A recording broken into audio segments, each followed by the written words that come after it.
Cotton Candy Clouds. It's actually one of my son's favorite books. So one way to actually make this book even better is adding some smelly elements to correspond with the descriptions that's in the book. So today what I'm going to do is I'm actually going to show you how I add scented stickers to your different medias. Today we're going to focus on Cotton Candy Clouds, and I'm going to show you the materials that I use and just show you a couple different methods that you guys can do at home. It's really simple, and all of these materials you'd be able to find in any pretty much any arts and crafts stores. So what I'll do is I'll go ahead and show you just a couple of the different methods that are out there and show you the products that I use. Awesome. So the materials that you want are Mod Podge, double-sided tape. Double-sided tape is not necessary, but it makes your job a lot easier because it keeps the stickers in place. So we're going to have two different types of stickers. One is just regular basic stickers, and then the other one is actually a special waterproof, oil-proof, and smudge-proof paper. And I actually buy that online.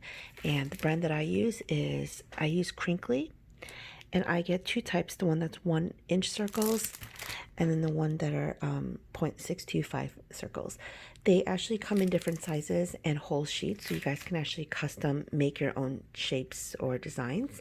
I like the circles because they're pretty simple to use, and it makes it just a lot easier to customize my books. The scents that I'm going to, oh, I'm sorry, and another thing is you're definitely going to use Q-tips, and you could use paintbrushes, but I prefer Q-tips.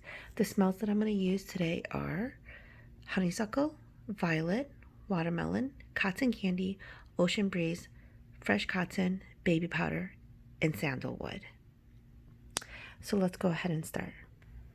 So once you actually adhere your stickers to the page so that they don't dislodge, you want to go ahead and start.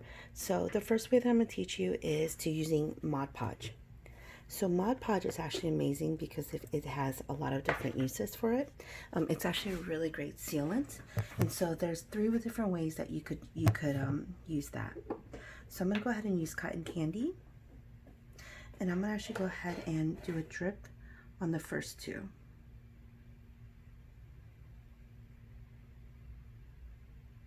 Okay. So using my Q-tip, I'm going to just smear it in. And so the first option that you have is you can leave it just as is with the oil and you don't put anything on top of it. The second option is after the oil actually dries, you want to go ahead and put some Mod Podge over it. Now keep in mind that since it is an oil, it doesn't really dry thoroughly on regular types of stickers.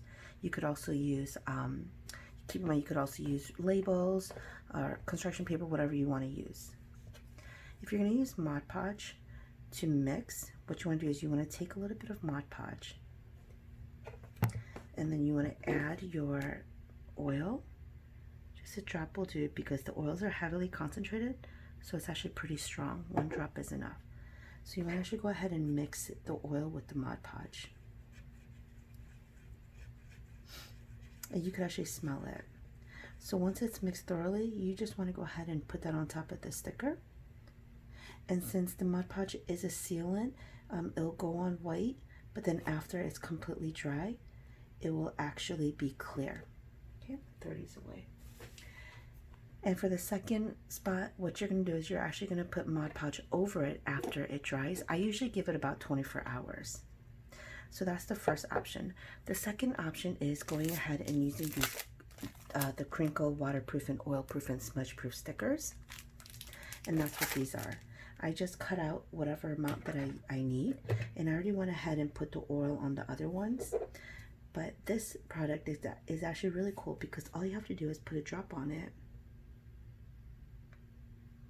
1 drop of oil, and then you could take your Q-tip and then you just rub it in.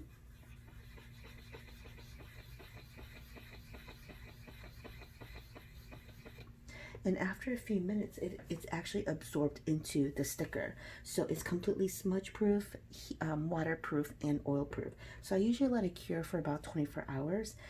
My other stickers, I've actually let it sit for about 15 minutes now. And you'll notice that it's already starting to get really dry. And once this is fully cured, like I said, about 12 to 24 hours later, once you touch it, there's no oily residue at all. So I'm gonna go ahead and show you what it looks like afterwards, the after product, using the stickers.